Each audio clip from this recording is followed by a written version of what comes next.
Hello student, मैं shine Luthra. आज हम करेंगे क्लास 5 हिंदी मीडियम मैथ्स का चैप्टर 13 गुणा और भाग के तरीके। इस पार्ट में हम गुणा और भाग के अलग अलग तरीके सीखेंगे। खजांची मणिरत्नम। राजा जयन के खजांची का नाम मणिरत्नम है। उसका काम राजा के लिए काम करने वालों की तनख्वाह का हिसाब रखना है। तालिका में दिखाया गया है कि हर व्यक्ति को एक दिन में कितनी तनख्वाह यानी कि दिहाड़ी मिलती है। अब ये खजांची मणिरत्नम है, ये सबकी तनख्वाह का हिसाब रखता है। जैसे कि मंत्री को एक दिन के इतने मिलते हैं, घुड़सवार को इतने, रसोइये को इतने मिलते हैं। मणिरत्नम में भी हिसाब लगाना है रसोइये का कि जनवरी में उसकी कितनी तनख्वाह बनेगी। जनवरी में कितने दिन होते हैं? 31।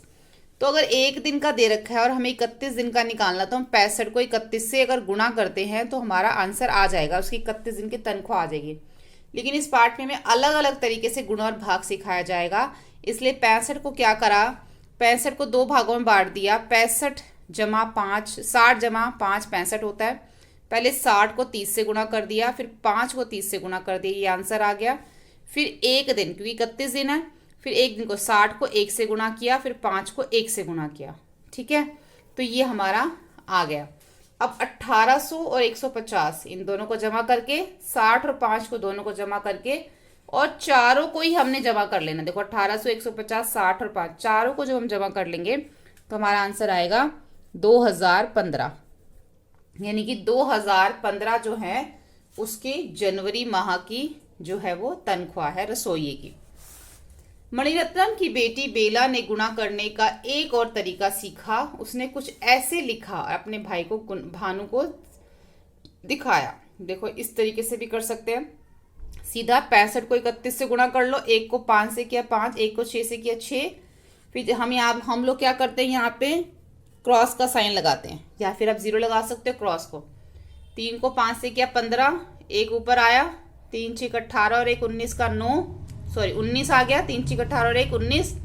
फिर दोनों को जमा कर दो, 5 6 और 5 11, 9 और 1 10। देखो दोनों का आंसर सेम आया। तो हम इस तरीके से भी कर सकते हैं गुणा, इस तरीके से भी कर सकते हैं। अब यहाँ पे साथ में ये भी दे रखा है। देखो 65 को पहले 1 से गुणा कर लिया, फिर 65 को 30 से गुणा कर दिया, क्योंकि जब 31 में से 1 निकाल दोगे तो 30 ही बन जाएगा ये। ठीक है, 65 को 1 से गुणा कर दिया, फिर 65 को 30 से गुणा, तब भी आंसर यही आएगा। ठीक है, तो अलग अलग तरीके इसमें जो सिखाए गए हैं। अब आगे देखो, यहाँ पे भी हमें गुणा ही करना है। फिर भानु ने एक मंत्री की जनवरी माह की तनख्वाह पता करने की कोशिश की। उसने 195, अब 195 किसकी थी? एक मंत्री की। उसने उसको 31 से गुणा किया। तो हम इसको सिंपल तरीके से ही गुणा करते हैं। जब 1 से गुणा किया, 5 9 और 1 आ गया, फिर 3 से गुणा करेंगे तो यहाँ पे 0 लगा देंगे या फिर क्रॉस लगा देंगे। 3 पंजे 15 आ जाएगा। ठीक है, एक ऊपर चला गया, 3 निम 27 और 1 28 का 8, 2 ऊपर चला गया, 3 निकम 3 और 2 5। अब इसको जमा कर लेंगे, कितना आ जाएगा? 5 4 9 और 5 14, एक ऊपर चला गया, 10 और 1 6। ठीक है, इस तरीके से 6045 आ गया। अभ्यास का समय, अब सब आपको गुणा करने हैं। ठीक है, 45 को 46 से सब हमें जो है इसमें अब गुणा करने हैं। पहले 6 से दोनों को गुणा कर दिया, 6 को 2 से किया 12, एक ऊपर चला गया, फिर 6 को 3 से किया 18 और 1 19। फिर यहाँ पे आप 0 लगा लो या क्रॉस, 4 दूनी 8 और 4 तिये 12, फिर 2 9 और 8 17, 1 2 3 4 और 1। ठीक है, इस तरीके से। तो ये सब आप जो है ना बड़े आसानी से गुणा कर सकते हो। यहाँ से इन्होंने 1 का गुणा करके दे रखा, 8 से आपने इन दोनों को गुणा करना। जैसे 8 8 7 56 का 6 5 और 8 6 48, 48 और 5 53। अब दोनों को जमा कर दो, 6 7 और 3 10 और 1 6 और 6 12। ठीक है, इस तरीके से आपका आ जाएगा। ये सारे आपने इसी तरीके से जो है अपनी कॉपी में सबको गुणा करना है। गुणा करना इसी तरीके से आपको। ठीक है, बेला के तरीके से इन सवालों को अपनी कॉपी में हल करो। बेला का कौन सा तरीका है? बेला का तरीका यही वाला है जैसे हम ये कर रहे हैं, बस साथ में आपने इस तरीके से इसको लिखना है। कैसे लिखना है? क्योंकि 32 को 46 से गुणा करा है, तो पहले 32 को हम 46, देखो 46 4 जमा 6, यानी कि 32 को पहले 6 से गुणा कर दो, 32 को फिर 40 से गुणा कर दो, और आप यहाँ पे इसको इसी तरीके से करोगे। गुणा आपने ऐसे करना, साथ में आपने ये लिखना है, ठीक है। ऐसे ही ये करना है, आपने इसी तरीके से इसको गुणा करना है। लेकिन जैसे आप 47 को 19 से गुणा कर रहे हो तो आप लिखोगे यहाँ पर 47 को आपने गुणा किया 9 से, 47 को आपने गुणा किया 10 से, क्योंकि 10 और 9 19 होते हैं। और आप इसको इस तरीके से लिख के 47 के नीचे 19 लिख के आप इसको गुणा करोगे। सारे आपने ऐसे करने, जैसे कि देखो 188 है तो 188 को आपने गुणा किया 1 से, 188 को आपने गुणा किया 90 से। लेकिन आप करोगे कैसे, लिखोगे 188 और नीचे 91 ऐसे, ठीक है। ऐसे आपने करना है। अब देखो यहाँ पे दे रखा है शांताराम एक रसोईया, खास रसोईया। शांताराम की जो रसोईया के पीछे तनख्वाह में बता रखी थी ना, एक दिन की कितनी है उसकी, एक दिन की तनख्वाह यहाँ पे ये तो 65 रुपए के हिसाब से यहाँ पे देखते हैं। शांताराम जो कोई और है, शांताराम एक खास रसोईया है जो सिर्फ त्योहार के दिन ही आता है। पिछले साल उसे केवल 28 दिन के लिए बुलाया गया था। उसे एक दिन में 165 रुपए दिए जाते हैं। पता करो कुल मिलाकर उसे कितने पैसे मिले। एक दिन के कितने हैं उसके, 165, क्योंकि ये खास रसोईया है। तो उसको 28 दिन के कितने मिले, तो हम क्या करेंगे 165 को 28 से गुणा कर देंगे। तो जब 165 को 28 से हम गुणा करेंगे तो हमारा आंसर आएगा 4620 रुपये। आपने इसको कैसे करना है, 165 को 28 से आपने ऐसे गुणा कर लेना है, ठीक है। और आपको साथ में लिखना क्या है, 165 को आपने गुणा किया 8 से और 165 को आपने गुणा किया 20 से, क्योंकि 20 और 8 28 होते हैं। अब आगे देखो, अगर उसे साल के सभी दिन बुलाया जाए तो उसे कितने पैसे मिलेंगे। पहले तो सिर्फ 28 दिन के थे, अब 165 एक दिन के हैं और 365 दिन अगर उसको बुलाया जाएगा तो उसको उसके गुणा करना पड़ेगा। 5 5 25, 2 5 30 और 2 32, 3 5 और 3 8, ठीक है। अब यहाँ पे 0, क्योंकि देखो 165 को कैसे बांटा, 165 को बांटा, सॉरी 365 को कैसे बांटा, 360 और 5। 165 को 5 से गुणा करो, 165 को 60 से गुणा करो, 165 को 300 से गुणा करो। देखो ठीक है, जब हमने इसको 165 को 5 से यहाँ पे गुणा कर दिया, अब 165 को हम 60 से गुणा कर रहे हैं, क्योंकि जीरो हमने यहाँ लगा दी है। तो अब 6 से करेंगे, 6 से 5 को, 6 को, 6 से 6 को, 1 से, जीरो हमने यहाँ लगा दी। 6 और 0 मिलके क्या बन गया, 60। तो 6 और 5, 6 पंजे 30, ऊपर 3 आ जाएगा, 6 6 36 और 3 39 और 3 आ जाएगा, 6 और 3 9, ठीक है। अब हमने 300 से गुणा करना, 3 यहाँ लिखा हुआ है, 2 0 हमने यहाँ लगा दी, 300 बन गया।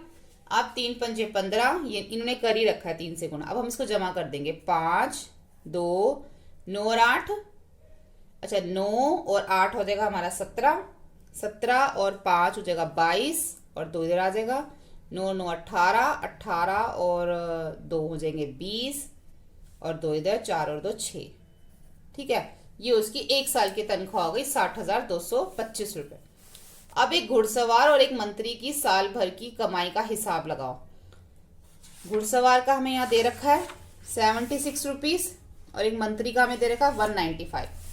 तो घुड़सवार की अगर एक दिन की 76 है तो पूरे साल की इसको 365 से गुणा करना पड़ेगा। और मंत्री की, ये तो घुड़सवार हो गया, और मंत्री की कितनी थी 165 एक दिन की, तो साल की कितनी होगी, इसको भी 365 से गुणा करना पड़ेगा। तो आपको दोनों को जो है वो गुणा करके यहाँ पे 165 है उसकी 195 है मंत्री की एक दिन की, तो आपको इन दोनों को गुणा करना पड़ेगा, ठीक है। अब जो घुड़सवार की 76 थी, अगर उन दोनों को गुणा करोगे, गुणा आपने इसी ही तरीके से करना है, इस तरीके से इसको अलग अलग करके, तो आपका आंसर आएगा 27740 गुणा करके। और मंत्री का जो आंसर आएगा 71175 गुणा करके आप देख लेना। अब जो सोहन हर रोज 8 गिलास पानी पीता है, वे एक महीने में कितना गिलास पानी पिएगा। अगर एक दिन में 8 गिलास पानी पीता तो महीने में कितना पिएगा, 8 को 30 से गुणा कर देंगे तो कितना आ जाएगा, 240 गिलास पानी पिएगा। वह एक साल में कितने गिलास पानी पिएगा? अब 8 को 365 से गुना कर दो तो आ जाएगा 29-20, इतना पानी पिएगा एक साल में। अब है यहाँ पे, अगर एक कॉलोनी में रहने वाले 125 लोग रोज 8-8 गिलास पानी पीते हैं तो साल में कितना पिएंगे? तो पहले तो एक ही दिन का निकालना पड़ेगा कि 125 लोग जो है एक दिन में कितना पानी पीते हैं। तो पहले 125 को हमें गुणा करना पड़ेगा 8 से, तो आएगा 1000 लीटर, 1000 गिलास। यानी कि 125 लोग एक दिन के अंदर 1000 गिलास पानी पीते हैं। ठीक है, एक दिन का निकल आया हमारा। तो पूरे साल भर में वो कितना पियेंगे? एक दिन में अगर 1000 गिलास पी रहे हैं तो एक साल में कितना पियेंगे? 365 से गुना करना पड़ेगा। तो 365, ये 3 0 आ जाएंगी, तो एक साल में वो इतने गिलास जो है वो पानी पियेंगे। ठीक है, आगे है अब, अगर सोहा का दिल 1 मिनट में 72 बार धड़कता है तो 1 घंटे में वह कितनी बार धड़केगा? अगर 1 मिनट में 72 बार तो 1 घंटे में कितना होगा? देखो 1 घंटे में 60 मिनट होते हैं, यानी कि 1 मिनट में 72 बार, तो 60 मिनट में कितनी बार धड़केगा हमें इसके अंदर ये बताना है। तो 60 को हमें 72 से गुणा करना पड़ेगा। ठीक है, तो हमारा आंसर आएगा 4320 बार। अब पता करो कि एक दिन में कितनी बार धड़केगा, यानी कि एक दिन का मतलब हो गया 24 घंटे। अब एक घंटे में, यानी कि 60 मिनट का मतलब 1 घंटा होता है, 1 घंटे में तो 4320 बार धड़कता है। ठीक है, 1 घंटे में, तो 24 घंटे में कितना धड़केगा? एक दिन का मतलब है 24 घंटे, तो 24 घंटे में कितना धड़केगा? 24 को गुणा करेंगे 4320 से। ठीक है, तो इसको गुणा जब आप करोगे, काफी जो है लेंथी इसमें गुणा करना पड़ेगा, तो आपका आंसर आएगा 103,680। देखो गुणा करना आप सबको आता होगा, इसलिए मैं इसमें बार बार गुणा नहीं कर रही, बहुत ज्यादा जो है वीडियो लंबी बन जाएगी। तो आप एक बार स्टार्टिंग में मैंने आपको बता दी कैसे गुणा करना, उसी तरीके से आपने सबको एक साथ ऐसा सेम तरीके से आपको गुणा करना है। अपने दिल की धड़कन को गिनो और पता लगाओ एक हफ्ते में कितनी बार धड़कता है, ये बात आपको देखना है। एक हाथी का बच्चा एक दिन में 12 लीटर दूध पीता है, वह 2 साल में कितने लीटर दूध पिएगा? एक हाथी का बच्चा एक दिन में कितना दूध पीता है? 12 लीटर। एक दिन में कितना पी रहा है? 12 लीटर। तो एक साल में कितना पिएगा वो हमें बताना है, यानी कि एक साल का मतलब होगा 365 दिन। तो 12 को हमें 365 से गुणा करना है, आ जाएगा 730 लीटर जो है वो दूध पिएगा। ठीक है,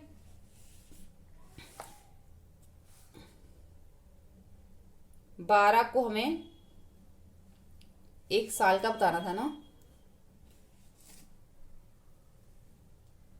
नहीं 2 साल का बताना है। अच्छा 2 साल में वो कितना लीटर दूध पिएगा, तो पहले हमने एक साल का निकाल लिया 730। अब 730 को हमने किससे गुणा कर देना है? 2 से, क्योंकि उसको 2 साल का बताना है ना। तो हम इसको 730 को 2 से गुणा कर देंगे तो क्या आएगा? 2 को 0 से करेंगे 0, 2 तिया 6 और 7 दूनी 14। तो इतना दूध जो है वो 2 साल में पिएगा। अब आगे है, एक ब्लू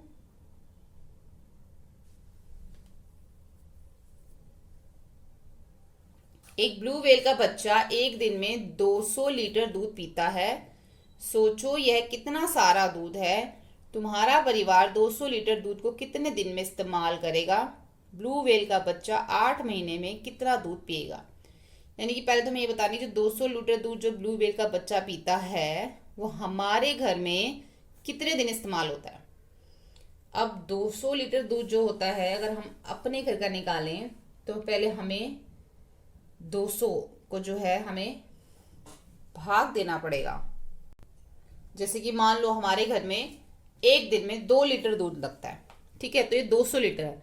अगर हम 200 को 2 से भाग देंगे तो 100 आएगा, यानी कि 200 लीटर दूध जो है हमारे घर में 100 दिन तक जो है वो चलेगा। ठीक है, पहला तो हमने ये बता दिया।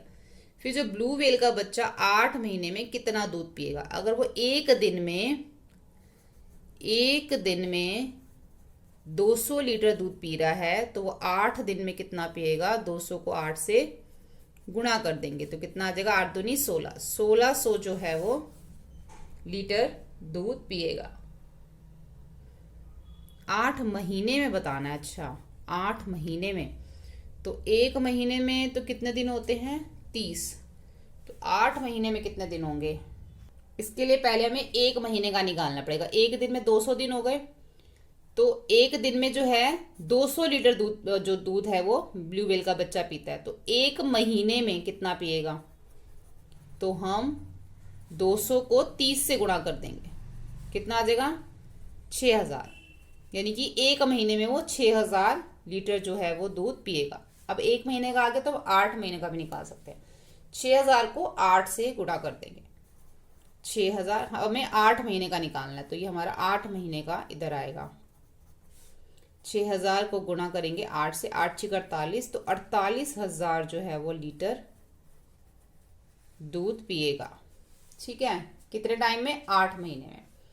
अब देखो यहाँ पे दे रखा करुणा जो है उसकी करुणा की जमीन है, उसने 3 जमीनें खरीदी हैं, ये सारी जमीनें उसने खरीदी हैं। देखो यहाँ पे हमें इसकी जो है ना मेजरमेंट दे रखी है कि 27 मीटर इसकी लंबाई है, इतनी इसकी चौड़ाई है, सब दे रखा है। इसका मतलब ये आयत जो आकृति है ये, ठीक है, तो आयत के आमने सामने की भुजाएं बराबर होती हैं। अब ये जो इन्होंने हमें आकृतियां दे रखी है, जो खेत दे रखा है ना, हमें इनका क्षेत्रफल निकालना होगा, जैसे जो कि इन्होंने हमसे पीछे पूछा है। तो क्षेत्रफल निकालने के लिए हमेशा हमें लंबाई गुणा चौड़ाई करना होता है, यानी कि 27 को 28 से गुणा करेंगे तो इसका क्षेत्रफल आ जाएगा, 36 को 12 से गुणा करेंगे तो इसका क्षेत्रफल क्या होता है, अंदर का हिस्सा, जो कि मैंने इससे पहले जो हमने किया था 11वां चैप्टर उसमें समझा था। 27 को 19 से गुणा करेंगे तो इसका क्षेत्रफल आ जाएगा। तो क्षेत्रफल निकालने के लिए हमें लंबाई गुणा चौड़ाई जो है वो करना पड़ता है। जैसे यहाँ पे वर्ग क का क्षेत्रफल पूछा है, तो उसके लिए हमें वर्ग का में 28 गुणा 27 करेंगे तो हमारा 756 आ जाएगा क्षेत्रफल। दूसरे में है 36 गुणा 12 तो हमारा आ जाएगा 432 क्षेत्रफल आ जाएगा। तीसरे में है 27 गुणा 19 तो इसका क्षेत्रफल आ जाएगा 513। अब हमारे पास क्षेत्रफल निकला है। अब उन्होंने ये बताया है कि जो जमीन है ना वो 95 रुपये 1 वर्ग मीटर के साथ, जो क वाली है ये, यानी कि अगर 1 वर्ग मीटर है तो वो 95 रुपये की है, तो 756 वर्ग मीटर कितने की होगी, इसको 95 से गुणा करेंगे। ऐसे ही जो ख वाला है वो 110 है 1 वर्ग मीटर, तो 432 वर्ग मीटर कितना को, इसको इससे गुणा करेंगे। ऐसे ही 513 को ग से 120 से गुणा करेंगे। अब हमने क्या करना है, इन सबको गुणा करके बताना है कि कितने कितने वर्ग मीटर जो है ये जगह। 1 वर्ग मीटर इतनी की है तो 756 वर्ग मीटर कितने की होगी, तो ये भी आपको जो है वो गुणा करके इसमें बताना। मैं आंसर यहाँ पे लिख देती हूँ, बाकी आप इसको गुणा करके जो है वो देख सकते हो। ठीक है, ये इसका आंसर हो गया। तो ये 61560, ठीक है, ये हमारा इसका आंसर हो गया। तो यहाँ तक हमने अभी इसको कर लिया। अब आगे देखते हैं। उसके बाद है पता करो तीनों खेतों की कीमत क्या होगी। तो हमने जो तीनों खेतों के यहाँ पे निकाला है, इन सबको हमें प्लस करना होगा। तो यहाँ पे हम इन सबको जो है प्लस करेंगे, तभी जो है वो तीनों खेतों की जो है कीमत आएगी। ठीक है, आपने इन सबको प्लस कर लेना है। तो जब हम इन सबको प्लस करेंगे तो हमारा आंसर आएगा 1,80,900।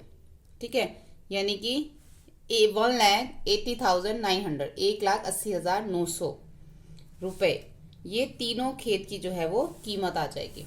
अब आगे देखते हैं। तुलसी और उसका पति करुणा के खेत पर काम करते हैं।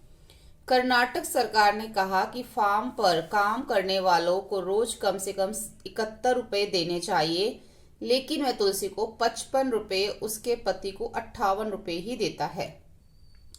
अगर तुलसी 49 दिन काम करे तो उसे कितने पैसे मिलेंगे।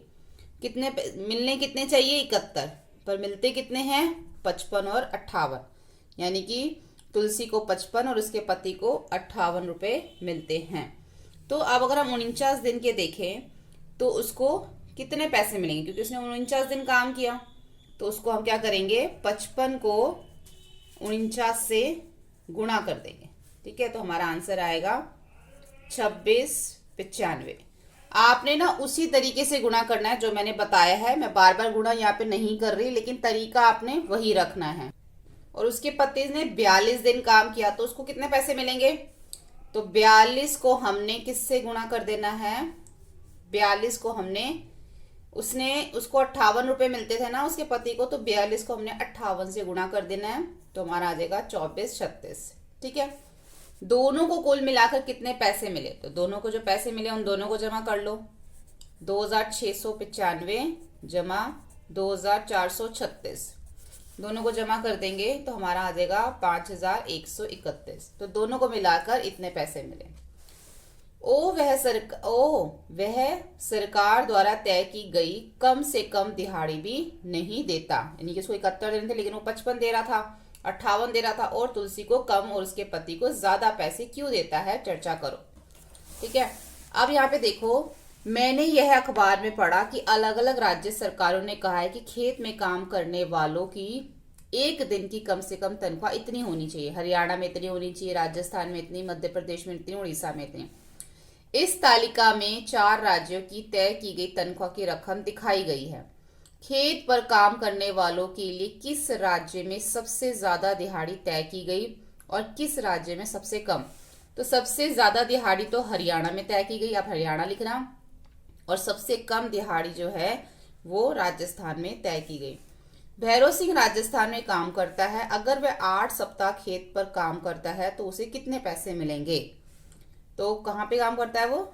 राजस्थान में। राजस्थान में एक दिन की दिहाड़ी कितनी है? 73, यानी कि 73 रुपए, वो 8 सप्ताह।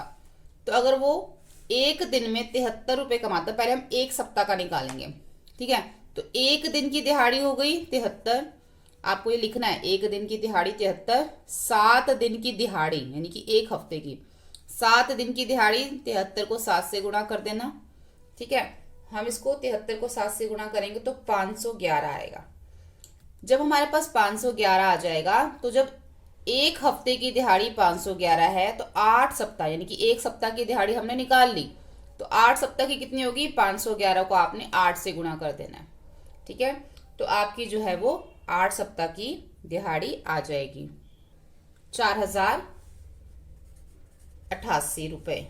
ठीक है। आपने जो है ना साथ साथ में इसमें स्टेटमेंट भी लिखनी, जैसे कि एक दिन की दिहाड़ी 73 रुपए, एक सप्ताह की दिहाड़ी 73 गुणा 7, और 8 सप्ताह की दिहाड़ी 511 गुणा 8। नीलम हरियाणा में काम करती है। अगर वह 2.5 महीने खेत पर काम करती है तो वह कितना कमाएगी? अब हरियाणा की जो एक दिन की है 135 रुपए है। ठीक है। पहले हमें कितने टाइम का निकालना पड़ेगा? पहले हमें 1 महीने का निकालना पड़ेगा। ठीक है। 1 महीने का निकालेंगे तभी जो है हम आगे उसको निकाल पाएंगे। यानी कि नीलम की एक दिन की तनख्वाह कितनी हो गई? 35 रुपए। और नीलम की जो 2.5 महीने की, 2.5 महीने का मतलब होता है, या तो हम इसको ऐसे कर लेते हैं, 2.5 महीने का मतलब होता है 75 दिन। ठीक है। एक दिन की कितनी है? 135। तो 2.5 महीने की कितनी होगी? तो हम लिखेंगे नीलम की 2.5 महीने की तनख्वाह है, 2.5 महीने का मतलब होता है 75 दिन। ठीक है। तो हम क्या करेंगे? 135 को 75 से गुणा कर देंगे तो हमारा आएगा 10,125 रुपए, यानी कि उसकी 2.5 महीने की जो तनख्वाह है वो 10,125 रुपए है। ठीक है। अगला देखो, अब मध्य प्रदेश के खेत में काम करने वाले उड़ीसा वाले की तुलना में कितना अधिक कमाएं अगर वह 9 सप्ताह काम करे?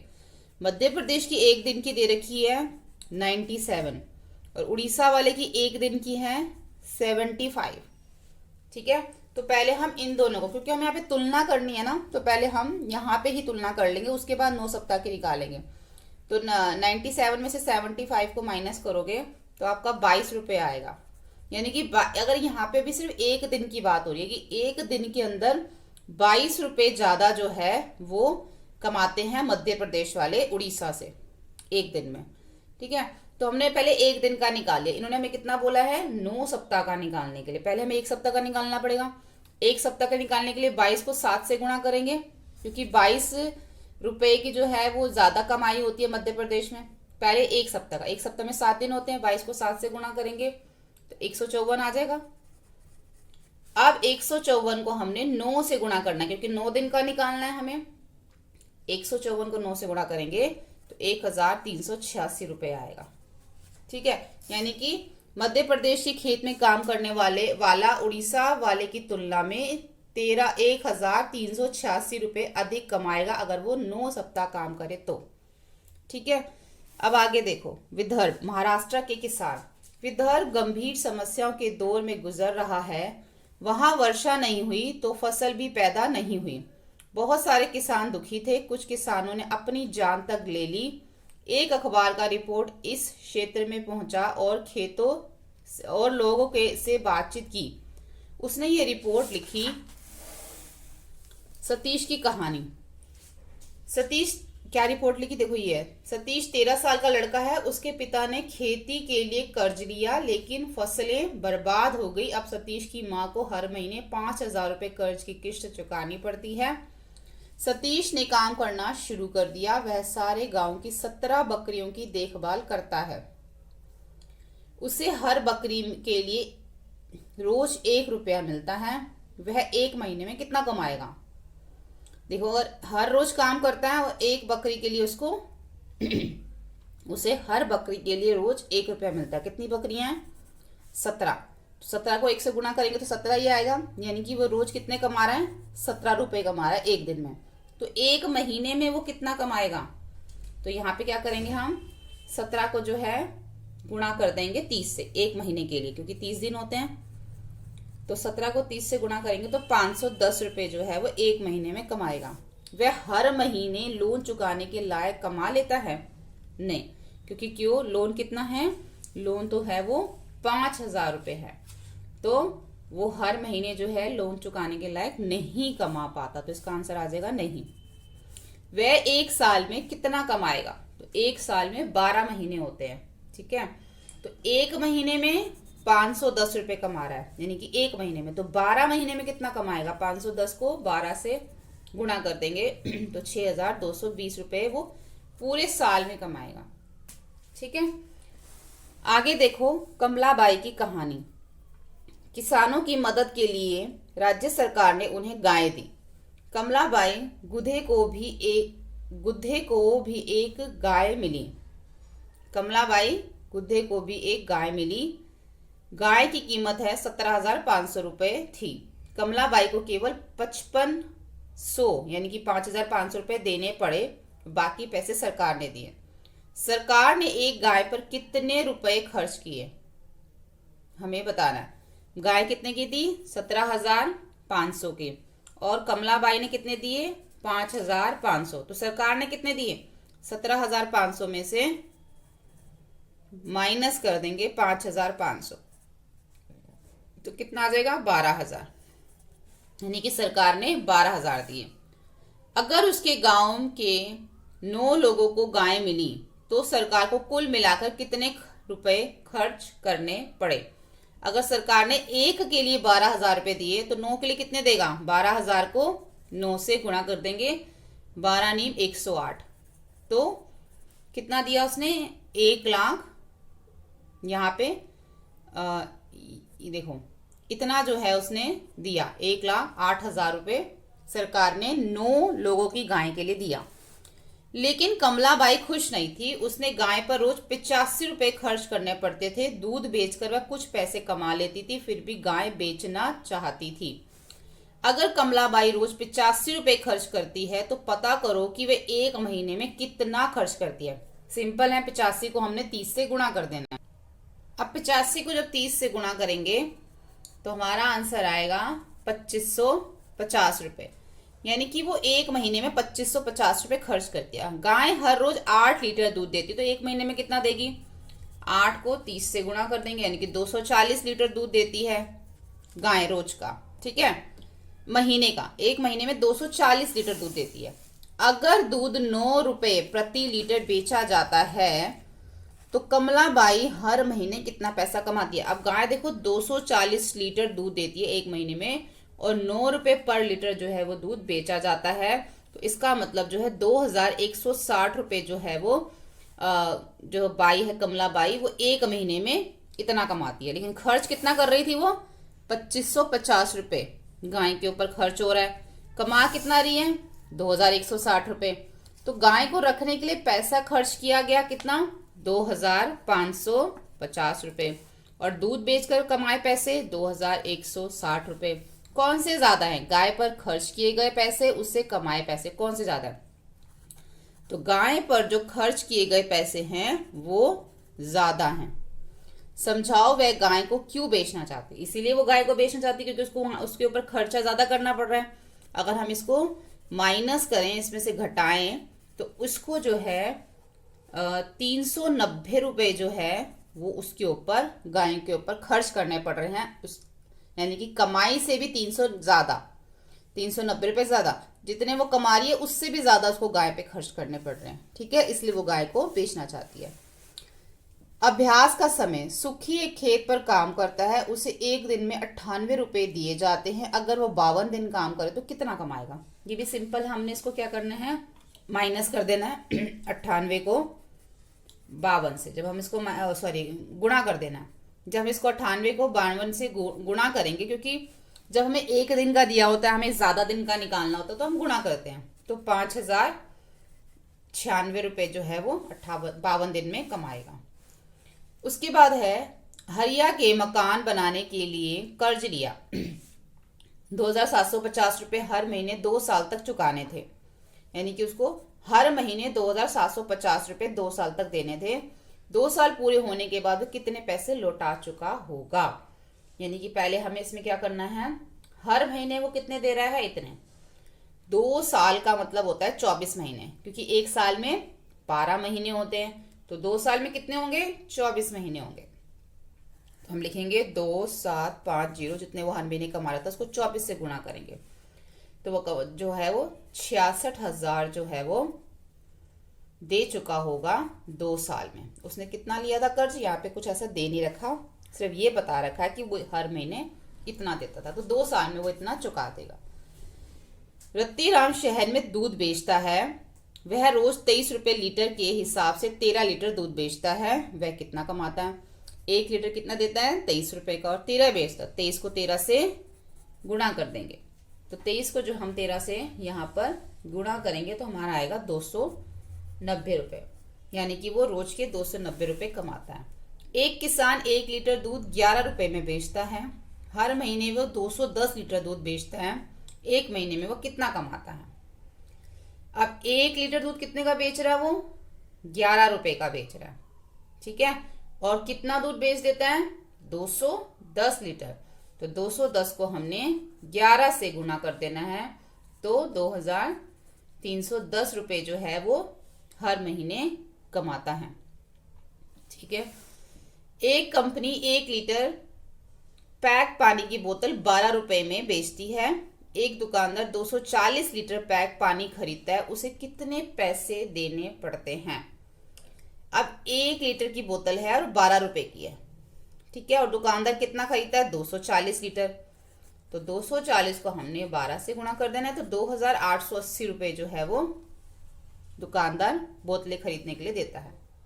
ठीक है, अब आगे देखो, गुणा के खेल। बहुत इजी है ये, कुछ भी मुश्किल नहीं है इसके अंदर। आपने ये देखना, देखो 09 पैटर्न कितना है, पैटर्न ढूंढो। 0 1 1 2 1 2 3 1 2 3 4 1 2 3 4 5, तो आगे क्या आ जाएगा? 1 2 3 4 5 6। यहाँ पे 9 ही आएगा क्योंकि 9 चलता आ रहा है। 1 2 3 4 5 6, यहाँ पे 7 आ जाएगा। यहाँ पे 1 1 1 1 2 3 1 2 3 4, ये 5 लिखा है तो 1 2 3 4 5, ये 6 लिखा है 1 2 3 4 4 5 6, ये 7, तो 1 2 3 4 5 6 7, ऐसे आगे चलता जाएगा ये। ठीक है, यहाँ हर अक्षर ABC एक अंक दर्शाता है। ए, अगर हम A को A से मल्टीप्लाई करें तो A, जैसे हम करते हैं, ये आपके सामने यहाँ पे दे रखा है। अब यहाँ पे A को आप 1 मान लो। ठीक है, तो B और C को हमने यहाँ पे, अगर हम इसको 1 मान लेते हैं तो 1 को 1 से गुणा किया तो क्या आएगा? 1। A की जगह अगर मैं 1 लिख दूं तो 1 1 1, जहां जहां पे A है वहां पे 1 लिख दो। ठीक है, क्योंकि हमने A को एक A मान लिया, यहाँ पे लिखा हुआ ना। अगर हम A इज इक्वल टू 1 मान ले तो पता करो B और C कौन सी संख्या होगी, अभी पता चल जाएगी हमें। तो यहाँ पे 1 1 1, अब देखो जमा कर दो, एक में से 0 को जमा किया तो 1 ही आएगा। यहाँ पे 1 और 1 को जमा किया तो 2 हो गया, यानी कि बी 2 हो गया।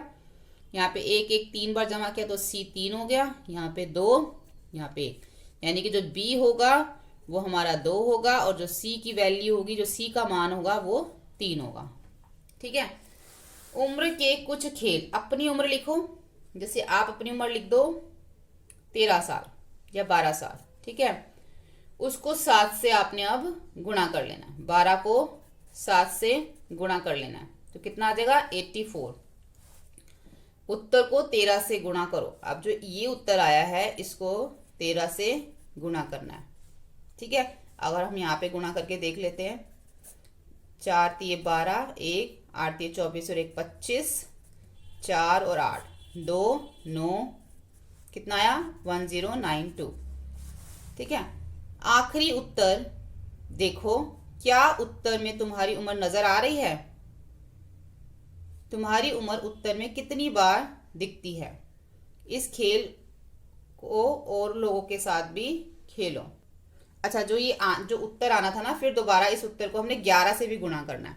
तो यानी कि ये जो उत्तर आया, इसको जब हमने इन दोनों को गुणा किया तो ये आंसर आया। अब इसको 11 से भी करना है। ठीक है। यहाँ पे लिखा है जो भी उत्तर आएगा उसको 11 से करो। तो यहाँ पे इसको 11 से करके देख लेते हैं। 2 9 0 1, फिर से 9 0 2 9 0 1, तो 2 9 और 2 कितना हो गया 11, 9 और 1 10, फिर 1 और 1 2 और 1, देखो आ गया ना। यहाँ पे भी 12 आ गया, यहाँ पे भी 12 आ गया। तो हमारा यहाँ पे आ जाएगा, ये आया। फिर जब हमारा जो उत्तर आया था उसको हमने गुणा किया 11 से, तो हमारा आंसर आया 1 2 0 1 2। ठीक है। यानी कि हमारी जो हमने उम्र सोची थी वही उम्र जो है वो यहाँ पर आ गई। दोहरा रही है ना, 2 बार आ गई। बस यही खेल। अब यहाँ पे कोई भी नंबर लिख सकते हो।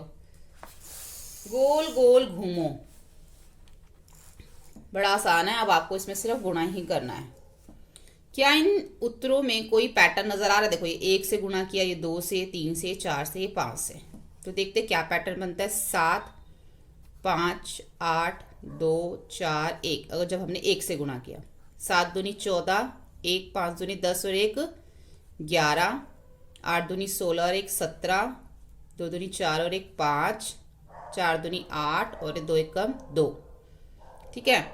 उसके बाद 3 से गुणा करते हैं। 7 या 21 का 2, तो 5 थे 15 और 2 17, 1 8 दूनी 16, 8 ये 24 और 1 25, 2 3 दूनी 6, 6 और 2 8, 4 तिये 12, 1 3 और 1 4। ठीक है। ऐसी 7 चौक 28। इसका मैं आंसर लिख देती हूँ 8 2 4 1 7 5। इसका आएगा 5 8 2 4 1 7। तो ये जो है इन सबके उत्तर है। क्या इन उत्तरों में आपको कोई पैटर्न नजर आ रहा है? अपने दोस्त से चर्चा करो। तो जैसे कि यहाँ पे लिखा हुआ है गोल गोल घूमो, इसका क्या मतलब है? देखो, हमने इसको मल्टीप्लाई तो कर लिया। गोल गोल घूमो का मतलब ये कि देखो यहाँ पे मैं लिखती हूँ 1 4 2 8, जैसे ये है ना 1 4 2 8 5 7, 1 4 2 8 5 और 7 लिखना है। ठीक है। ऐसे हमने ये सब में लिखना है। 1 4 2 8 5 7 हमने ये सब में लिखना है। फर्स्ट का देखो, पहले हमने इसको फर्स्ट से जब 4 तक जाते हैं यहाँ पे ऐसे, तो हमने फर्स्ट से 4 तक अगर जाएंगे तो क्या बन जाएगा हमारा 14। फिर 4 से 2 का आपने गैप देना है। फिर 2 से 8 तक जाएंगे तो क्या बन जाएगा 28। फिर 5 से 8 से 5 का गैप देके फिर 5 से 7 जाएंगे तो 57 बन जाएगा। फर्स्ट से ही हो गया। ऐसे ही सेकेंड में 1 4 2 8 5 7। अब देखो यहाँ पे हमने 2 से स्टार्ट करना है, क्योंकि ये हमारा जो है पहले हमने 1 से स्टार्ट किया था। 1 के बाद जो ग्रेटर नंबर है इसके अंदर, 1 के बाद ग्रेटर नंबर 2 है, तो हम 2 से स्टार्ट करेंगे। तो पहले हम 2 से 8 पे जाएंगे 28, फिर 5 8 छोड़ देंगे, फिर 5 से 7 पे जाएंगे 57, फिर हम इस पे 5 और हमने 5 7 छोड़ दिया ना। अब हम 7 से अच्छा पहले हम गए 2 से 8 पे 28, फिर हमने 8 और 5 छोड़ दिया, फिर 5 से 7 पे गए, कितना बन गया 57, फिर 7 और 1 छोड़ दिया, 1 से 4 पे गए 14 बन गया। इसी तरीके से हमने एक एक छोड़ के जो है करना है। अब देखो, अब 2 के बाद जो ग्रेटर नंबर है 4 है, तो हम ऐसे लिखेंगे 1 4 2 8 5 7। ये घूम गोल गोल घूमो का मतलब यही है यहाँ पे। अब यहाँ पे 2 के बाद जो ग्रेटर नंबर है वो 4, तो हमने 4 से 2 पे जाना है, 42 बन जाएगा। फिर 2 8 छोड़ देंगे, 8 से 5 85 बन जाएगा। फिर 5 से 7 छोड़ देंगे, 7 1 71 बन जाएगा। ठीक है, तो ऐसे आप आगे के भी ये 2 कर सकते हो। सिर्फ ये कुछ खास नहीं है, इसमें ज़रूरी नहीं है वो करना है, सिर्फ इन्होंने जैसे लिखा हुआ था हमने इसलिए कर दिया, गोल गोल घूमो, इससे जो है इसका पैटर्न जो है इस तरीके से बनेगा। कुछ खास इतना इंपॉर्टेंट नहीं है ये इस तरीके से। ठीक है, तो यहाँ पर हमारा जो फर्स्ट पार्ट है वीडियो का वो कंप्लीट होता है। सेकंड पार्ट में हम इसका करेंगे भाग, कि भाग कैसे करते हैं। ठीक है, तो अगर आपको ये वीडियो हेल्पफुल लगे तो प्लीज़ आप इसे लाइक ज़रूर करें, अपने फ्रेंड के साथ शेयर और चैनल को सब्सक्राइब करें अगर आप इस चैनल पर नए हैं तो। Thank you.